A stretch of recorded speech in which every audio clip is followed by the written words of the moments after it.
నమస్కారం. కథను వినబోయే శ్రోతలకు చందమామ కథలు బై ఆర్కే స్వాగతం. మీకు ఈ కథ నచ్చితే లైక్ చేయండి, షేర్ చేయండి, సబ్స్క్రైబ్ చేసి గంట సింబల్లోకి ఆల్ నొక్కడం కూడా మర్చిపోకండి.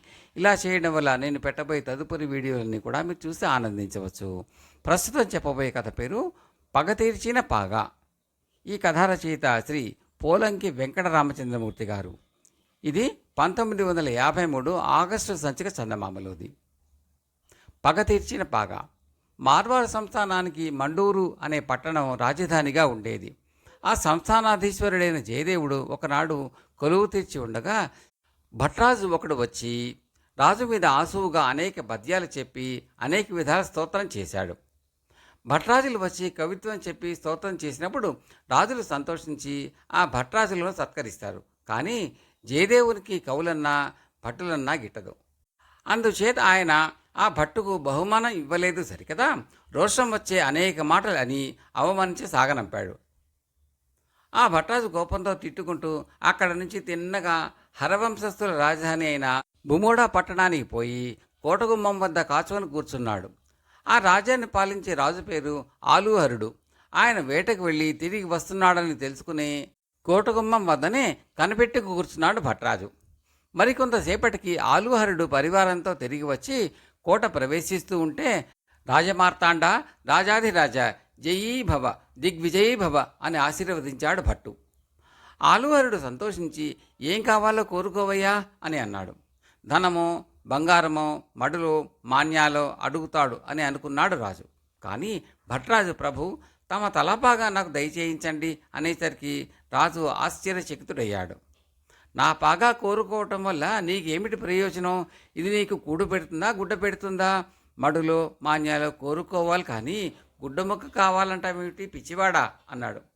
అందుకు భట్టు, ప్రభు తమ తలపాగా పెట్టుకు తిరగాలని నాకు కోరికగా ఉంది. దీన్ని ధరించి దేశ దేశాల తమ కీర్తి వ్యాపింపచేస్తాను అన్నాడు.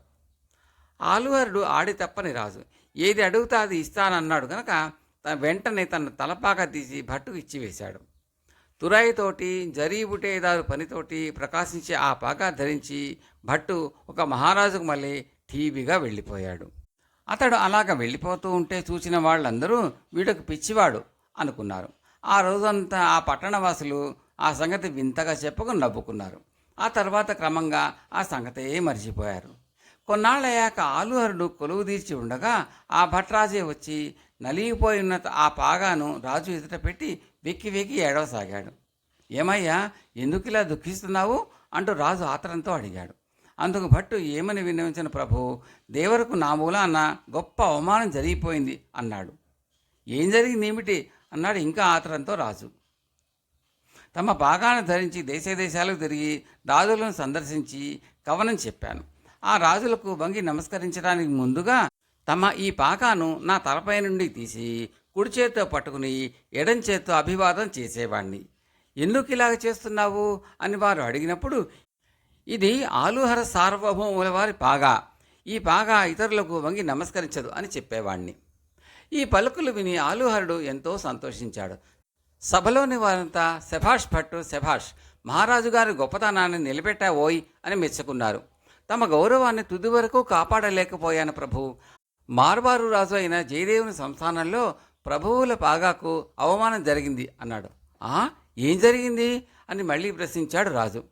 యథాప్రకారం తలపాగా తీసి ఆయనకు నమస్కరించేసరికి ఆయన తక్కిన రాజులకు మళ్ళీనే నన్ను అడగటం, నేను జవాబు చెప్పడం జరిగింది.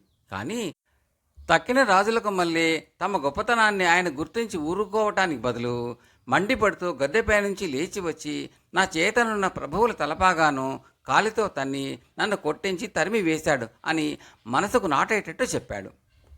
ఈ మాటలు విని ఆలుహరుడు మండిపడ్డాడు. ఇందుకు తోడు సభలోని వాళ్ళంతా మా ప్రభువులను అవమానం చేసిన ఆ జయదేవుడికి బుద్ధి వచ్చేటట్టు చేయాలి అంటూ పురేకించారు. సేనలు పంపాలి, జయదేవుని పౌరు అణచాలి అని ఆవేశంతో గగ్గోలు పెట్టారు. సభలోని ఒక వృద్ధ మంత్రి ఒక గుడ్డపేలక గురించి పరరాజ్యతో కయ్యమెందుకయ్యా అన్నాడు. కానీ వినిపించుకునేవారెవరు ఆ సందట్లో? ఆలుహరుడే స్వయంగా సేనలను నడిపించి మార్బారు రాజధాని అయిన మండూరును ముట్టడించాడు. జయదేవునికి ఆలుహరునికి మధ్య గొప్ప యుద్ధం జరిగింది. జయదేవుడు మరణించగా మండూరు కోట ఆలుహరుని వశమైంది. తన పగ తీరిందని భట్టు మనసులో చాలా సంతోషించాడు. కథ సమాప్తం.